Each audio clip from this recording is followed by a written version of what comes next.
Someone's message. It's currently 11 p.m. and I've gotten dressed up. Yeah, gotten dressed up to sit in front of this camera and do a makeup tutorial for you guys. And the makeup tutorial will be a winter hydrating makeup look. Basically how I do my makeup in the winter, and tips that I would give to you if you want to have like a long-lasting hydrating base, because I usually have combination skin, but in the winter I have like dry skin. So yeah, I'm going to show you how I do that, how I make it last. Getting right into it, I'm going to prime my face. Priming is very important in the winter. Now, I don't actually believe in priming because I don't actually know what it does that moisturizer doesn't do, but I usually like to focus on my T-zone, just right here, because I get quite dry around here. So a nice moisturizing, hydrating primer will make a difference if your skin is dry. The one that I'm really liking at the moment is a Tatcha Silk Canvas. This is like a thick, kind of like moisturizer paste vibe, you'll see.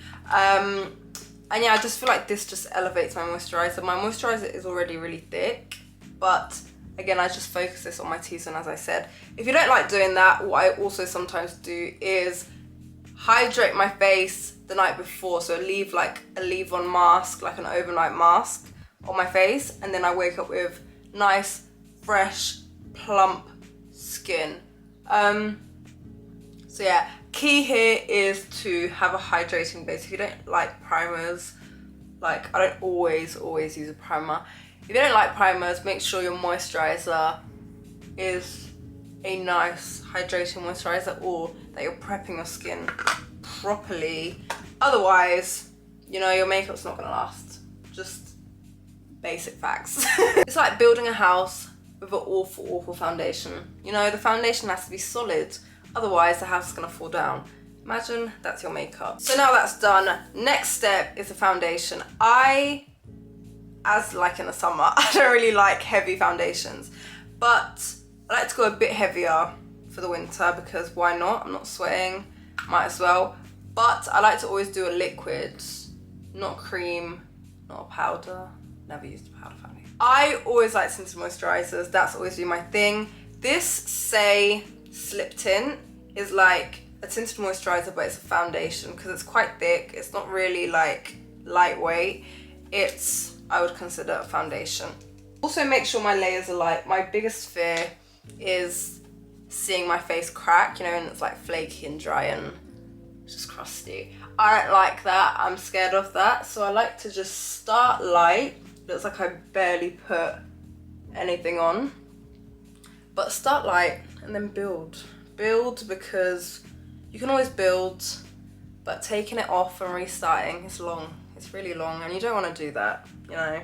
You don't want to do that. So yeah, tinted moisturizer, or if you don't have a tinted moisturizer, as always, mix your foundation with your moisturizer and it creates a tinted moisturizer. You can see it's got coverage. It's got shine, really light, very moisturizing. I just feel really soft, like my skin feels really soft. I also just realized that my moustache is growing back, which is really embarrassing. And I only recently started noticing that it really does make a difference when I get it done or not, because it looks like I've got a shadow around my mouth. I need to get that done. Oh, that's all I notice now. Subtle, hydrating. Yeah, love it. Love. To go with the hydrating base, you need a hydrating concealer.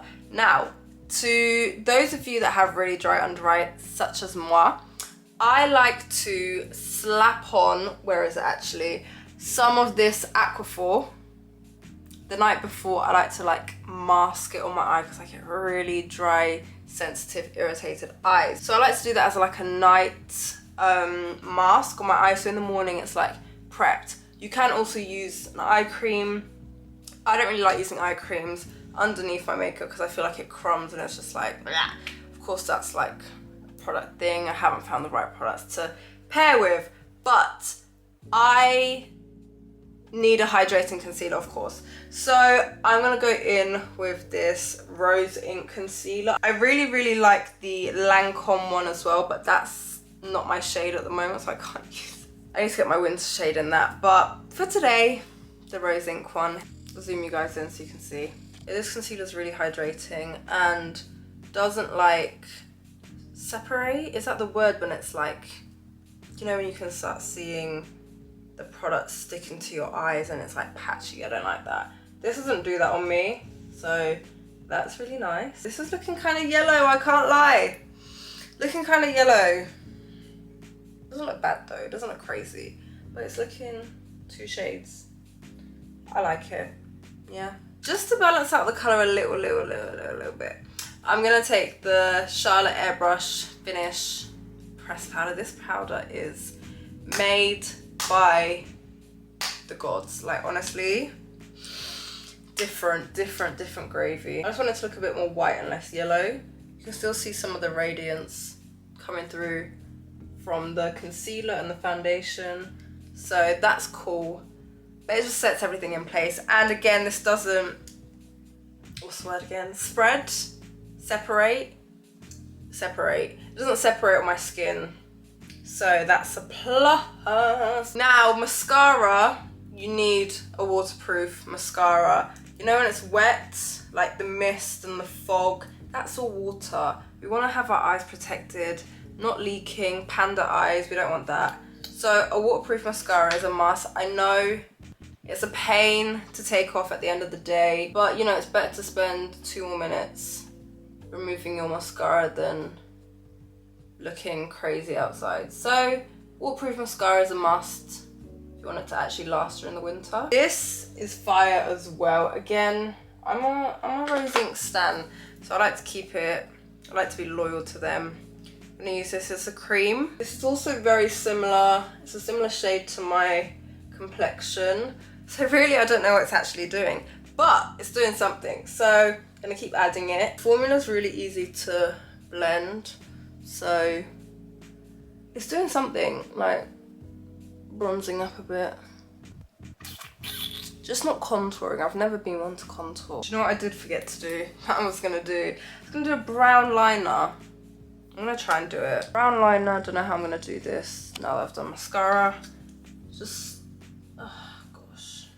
Oh, this is awful. Anyway, imagine you do a really gorgeous brown liner. This pen is really nice. It's like light and brown and,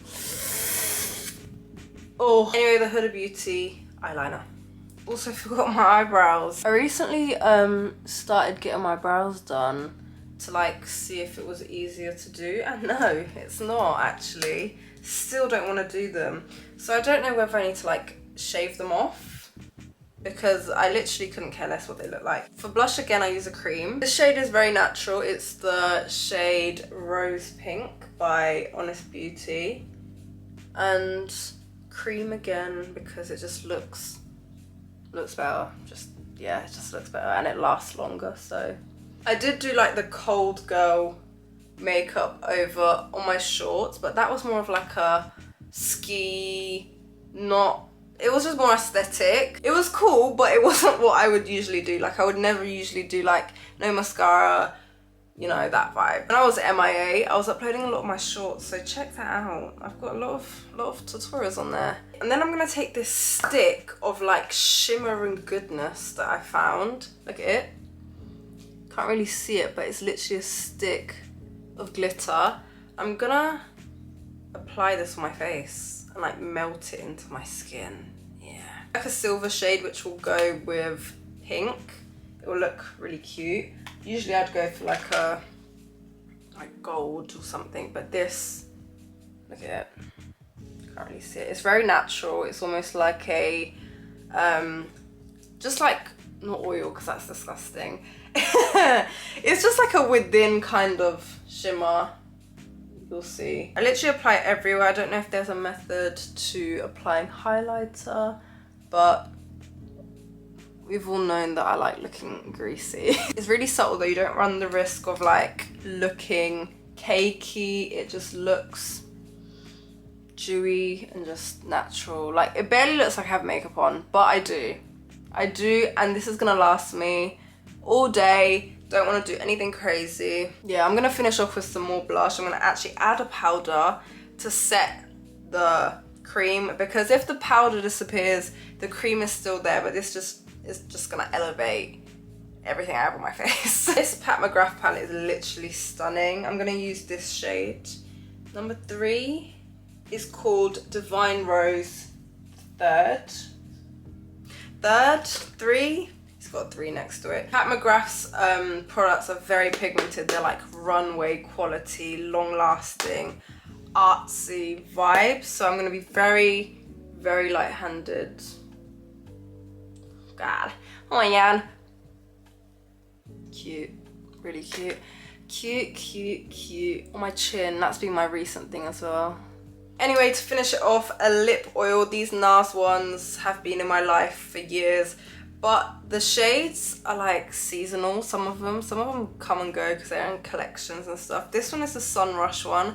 Don't know if this is like permanent or a collection, but it's gorgeous. So have a pick of your favorite shade. This is the one I'm going for today. Got a hint of like brownie nude to it, but when like your lips catch any light, just looks gorgeous. I love them. It was more like product to look after your lips rather than a lip balm, no, lip oil, which is what I like. So wait, oh, need to set my face. Now that I've set my face to go and take it off in the next 10 minutes, we have finished my winter makeup routine and how I do my makeup in the winter as a dry combination girly. Hope you guys enjoyed this tutorial, and do let me know if this was any use, and if you like it, and if you'll do it, do tag me. And yeah, I'll see you again in my next video. Stay safe. Bye.